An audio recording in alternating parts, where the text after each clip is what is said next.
Thank you. All right, take number one. Here is Bernard McGuirk now with this Brian Williams story, which Bernard is going to present to us, and then I want you all to weigh in on it, Bernie. All right, so just to appreciate how jaw-droppingly dishonest and dishonorable this guy was, I have to play this tape. Yes, that's fine. Last Take your time. Friday on the nightly news, well, let's see, Thursday night, they had a Ranger game that Brian Williams had something set up during the Ranger game where he was supposedly honoring a veteran who protected him while he was in Iraq.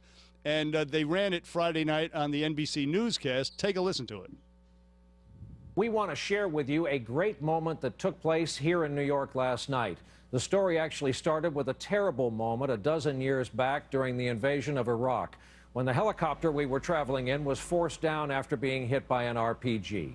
Our traveling NBC News team was rescued, surrounded, and kept alive by an armored mechanized platoon from the U.S. Army 3rd Infantry. Command Sergeant Major Tim Turpak was put in charge of our safety. He just retired after 24 years in the Army. So last night, I invited him to see the Rangers-Canadiens game at Madison Square Garden. It was merely a chance to be reunited, but the Rangers had other plans, as Tim realized when we looked up and saw our picture on the big screen. Ladies and gentlemen, during the Iraq invasion, U.S. Army Command Sergeant Major Tim Turpak was responsible for the safety of Brian Williams and his NBC News team after their Chinook helicopter was hit and crippled by enemy fire.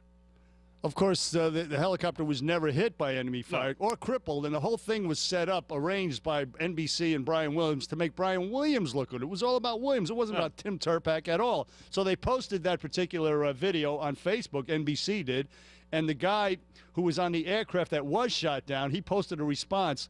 This guy, Lance Reynolds, sorry, dude, I don't remember you being on my aircraft. I do remember you walking up about an hour after we had landed to ask me what had happened.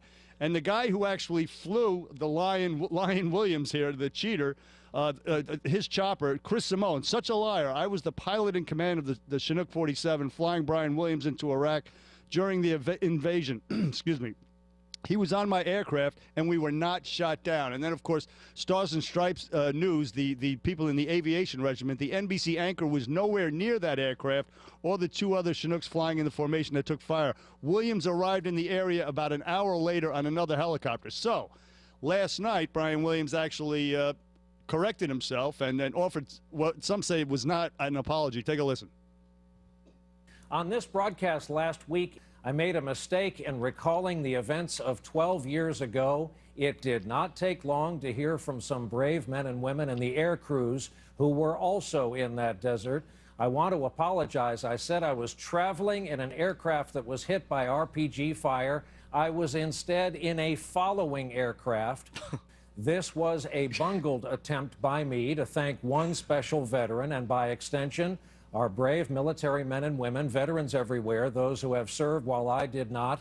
I hope they know they have my greatest respect and also now my apology. He is a lying coward. He's been telling this story for 12 years. He repeated last night he was in a following aircraft, not that he arrived an hour later, way after the fact. Right. And, of course, in the New York Daily News, Don Kaplan writes, as I said earlier, to be clear, Williams, who presides over one of the most watched evening newscasts on the planet, did not admit that he had lied. He simply apologized for making a mistake.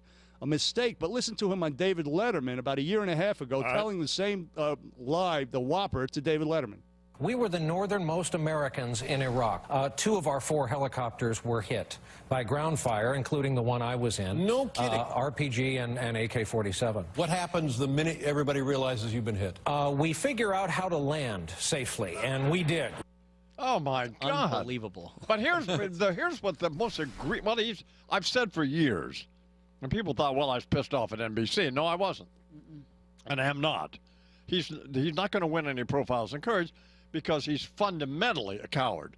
You could punch him in the mouth, which I'd be happy to do, by the way, and he would not hit you back because he's a coward. But number 2, it's insane that he misspoke in an effort to just honor this guy at the Garden is not true. No. He and NBC News have been telling this story for 12 He's years. been writing on NBC News blogs about it. Oh, And, my God. Going on talk shows, as you said, and it's stolen valor. You can get if you impersonate a soldier, say you were in combat, Yeah. you can actually get arrested and charged and put in jail for doing just what he did. Tell me what you think, How Alan can you Combs. not remember whether or not you're in a plane that gets hit? How can you not remember You that? remember getting punched in the face in the 4th grade. And to say you make a mistake is wearing the wrong pair of socks with the wrong belt. That's a mistake. A Yeah. mistake isn't, I got hit in a plane. I mean, it's, No, this is a deliberate lie over and over. Now, if I was a military member, I was at that game on Thursday against the Canadians covering for ABC, and we all did like a USA chant afterwards because I actually thought that was a true story. Yeah. Like, I was proud for a moment there. But if you're in the military, you are infuriated right now because he's using you as that's the worst way to don't say, oh, you're giving me honor by doing this. We do enough on our own as a military member. We don't need you, Brian Williams, lying about something for us. What do you think, Deirdre? Oh, he's reprehensible. He's disgusting. And like you said earlier, you compared him to Blumenthal from Connecticut. Exactly. And that man's disgusting also. Yeah. And a liar. He lied. He claimed he So- was in Vietnam several times, and the state of Connecticut still elected him to the Senate. What's up with NBC? You got Matt Lauer, you got Al Roker, you got Brian Williams. What is going on over there with these guys? Well, and Al You got Sharpton. Sharpton. Yeah, I mean, it What the hell's doesn't get going on over it there? doesn't get any worse in life than Sharpton. All right, 16 till the hour here on the Imus and Bernard program.